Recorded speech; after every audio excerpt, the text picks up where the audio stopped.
अमेठी ने इस देश में एक राजनीतिक परंपरा स्थापित की। आप शायद इसके वाकिफ हैं कि नहीं, कुछ लोग नौजवान हैं उनको पता है कि नहीं, जो बुजुर्ग हैं उनको पूरी गहराई से समझ है इस बात की कि नहीं, ये मैं नहीं जानती। लेकिन मैं ये जरूर जानती हूं कि जो राजनीतिक परंपरा यहां स्थापित हुई उसकी शुरुआत एक देश के प्रधानमंत्री ने की, इस देश की जनता के साथ। मेरे पिताजी राजीव गांधी आपके सांसद थे। जब आपके सांसद बने 1980-81 में, तब उनके छोटे भाई की आकस्मिक मौत हुई थी।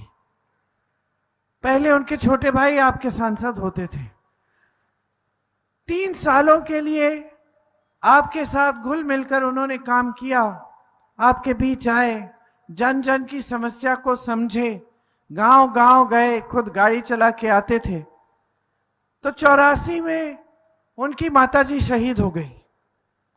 जब उनकी माताजी शहीद हुई, अचानक अगले दिन उनको प्रधानमंत्री पद का शपथ लेना पड़ा। वो प्रधानमंत्री बन गए, लेकिन मरते दम तक आपके सांसद रहे। उस समय 5 सालों के लिए प्रधानमंत्री रहे। उनके व्यवहार में कोई बदलाव नहीं आया। महिलाओं के सशक्तिकरण के लिए क्या किया? ये बता रहे हैं कि महंगाई इतनी बढ़ गई है। क्यों बढ़ी? क्या इसको कम कर सकते हैं? नहीं बहनों और भाइयों, ये बात कर रहे हैं पाकिस्तान की। ये बात कर रहे हैं कि कोई एक ऐसा राजनीतिक दल है जो आपके घर में आकर आपके भैंस चुरा लेगा। ये इंदिरा जी जैसी महान शहीद महिला को देशद्रोही कह रहे हैं, जिस महिला ने पाकिस्तान को 2 टुकड़े में बांट के बांग्लादेश बनाया। ये एक देशभक्त राजीव गांधी के बारे में कह रहे हैं, जो देश के लिए 46 साल की उम्र में शहीद हो गए। खून उनका खून इस धरती में है।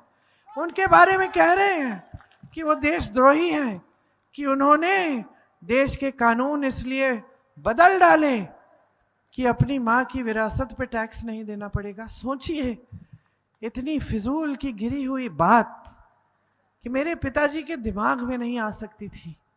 आप जानते थे उन्हें।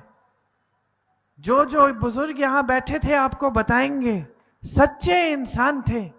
देश का कानून अपनी विरासत के लिए बदलेंगे, और विरासत में मिला क्या उनको? धन दौलत। वो तो भाजपा वाले कहते हैं विरासत में उन्हें देश के लिए मर मिटने का जज्बा मिला। मां शहीद हुई, 7 साल बाद शहीद हो गए, पूरा जीवन भी नहीं जिया। बच्चे बड़े हो गए, मेरी शादी हुई उसमें भी नहीं आए थे, नहीं, गुजर गए थे। अपने पोते पोती को नहीं देखा,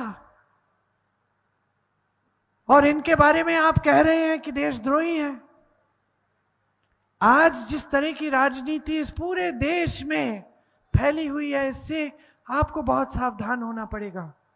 आपकी जागरूकता आज इतनी जरूरी है, इतनी महत्वपूर्ण है कि आप पूछिए ही मत, मैं इसका उल्लेख कर ही नहीं सकती। आज आपकी जागरूकता पर आक्रमण है।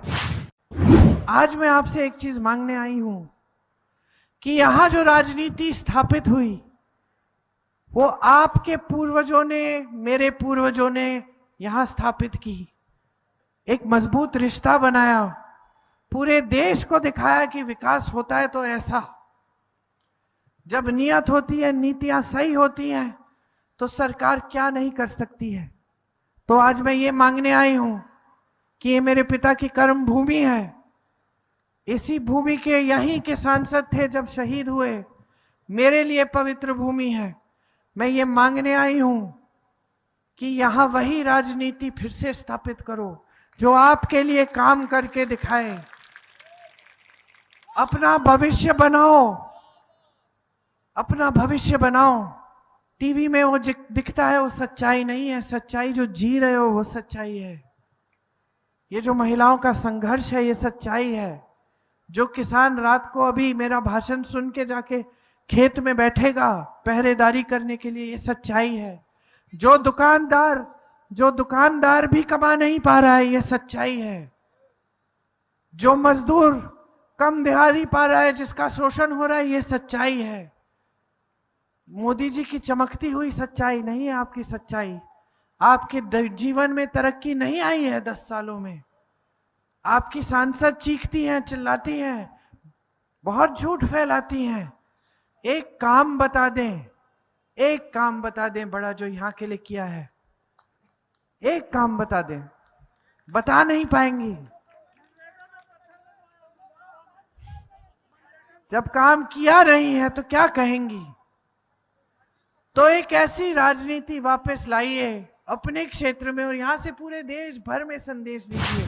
प्रत्याशी आई भाजपा से पिछले चुनाव में, या शायद उससे पहले वाले चुनाव में आई, 14 में आई थी,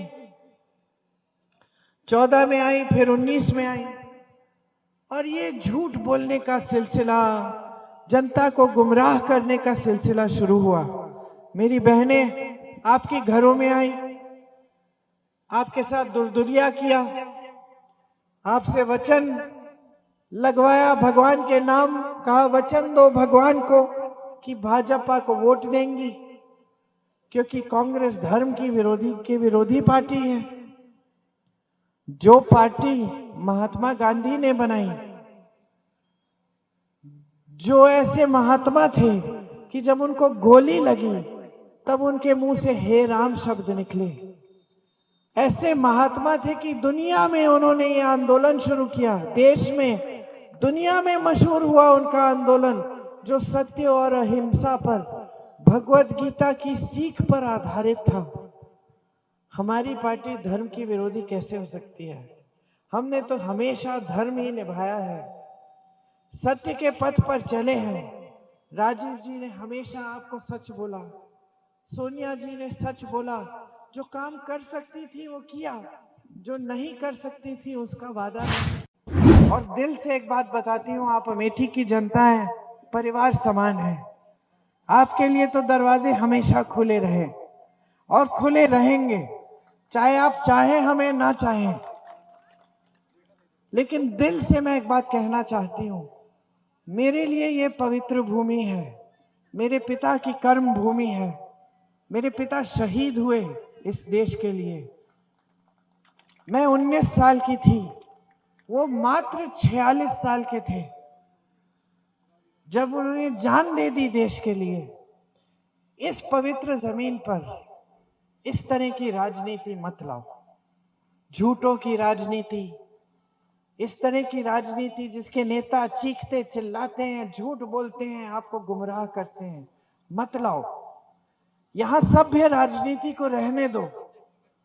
चाहे आप हमें चुने, कल किसी और को चुने, किसी और को नेता बनाए, लेकिन सभ्यता होनी चाहिए। और एक चीज होनी चाहिए उस नेता में, जनता के प्रति श्रद्धा होनी चाहिए। यही सबसे बड़ा सम्मान होगा मेरे पिताजी के लिए कि यहाँ अमेठी से देश भर में संदेश जाए कि हमें झूठों की राजनीति नहीं चाहिए। बहुत हो गया, बहुत नाटक हो गया, नौटंकी हो गई, झूठे वादे हो गए। हमें यहाँ वही पुरानी राजनीति चाहिए, असूलों वाली, सच्चाई वाली, जनता और नेता के बीच में पारिवारिक रिश्ता, श्रद्धा।